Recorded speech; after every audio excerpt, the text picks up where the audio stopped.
Hello everyone, my name is Zephyr and I am a Bubblemaps investigator, and I'm doing this video to take a more in-depth look at RadioCaca and its token RACA, one of the most prominent projects on the BNB chain.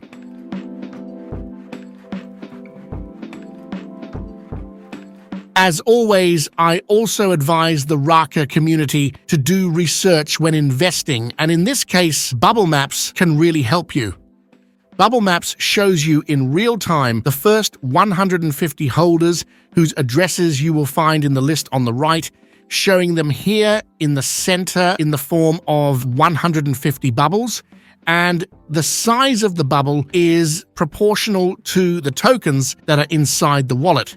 So the bigger the bubble, the more tokens there are in that wallet. And if there have been transfers between two or more wallets, they will be linked together.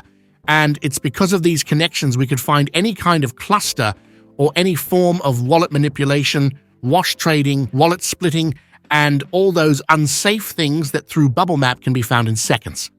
Bubblemaps allows us to see the transfers of different tokens among RACA top holders, and we can see how there are no large clusters by both selecting BNB and BUSD, but as soon as we select the native RACA token, we find a huge cluster which would tend to make us think that there were suspicious transfers. But today I want to show you how we need to get to the bottom of this by understanding how clusters work and giving you proof that not all clusters are malicious.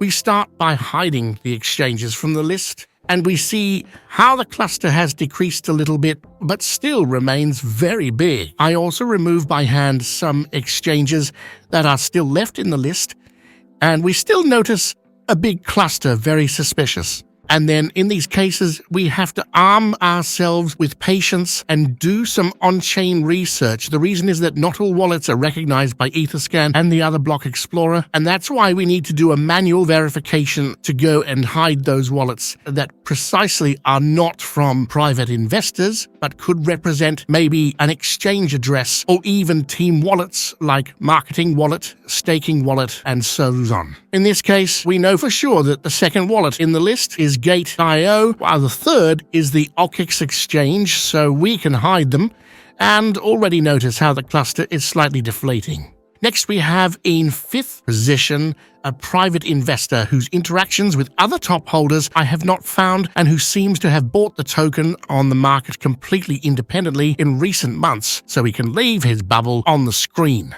The next wallet at position number 6 is a wallet that I have noticed receiving vesting tokens and is almost certainly linked to the team, which would also explain some interaction, and anyway, I decide to leave its bubble on the screen as well. A curious thing is that this wallet also seems to hold 1% of the supply of the Doggy token, a project that came into being a few days before RACA's launch in May 2021. Both RACA and Doggy were launched on the DEX Bakery swap within days of each other.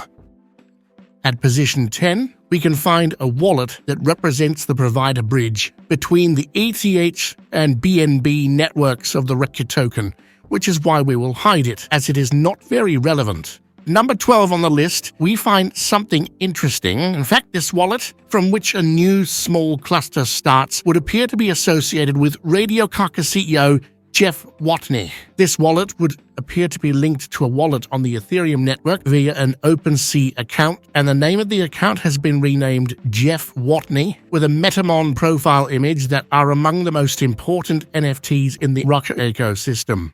This leads us to think that it is the wallet of the CEO of RadioCaca, and we note that there is a small cluster, but not at all suspicious, and we will also keep his bubble on the screen. In 13th position, we find the Peribu Exchange's deposit wallet, so we can hide its bubble. At this point, we note that the cluster has decreased, but not yet enough to make us comfortable. So let us go into specifics to see what the central portfolios in the cluster refer to. One of the two wallets is top holder number 23, and I found out that it refers to the wallet where I collected the fees from the RadioCaca game called Metamon Island, and that's why so many transactions are displayed, and that's precisely why we can hide its bubble.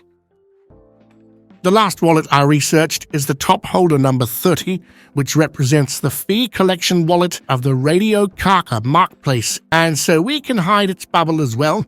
And as we can see, all the initial mess is gone, making everything cleaner with small clusters that can, yes, be investigated but are not as visually impactful as the one we found at the beginning of the video.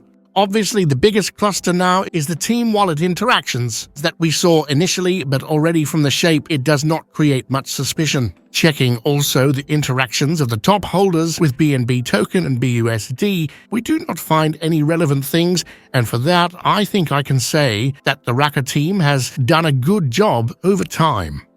I hope I've clarified how even from a large intertwined cluster, we can come out with a clean visualization. Obviously, this would not be possible to do so quickly without Bubblemaps.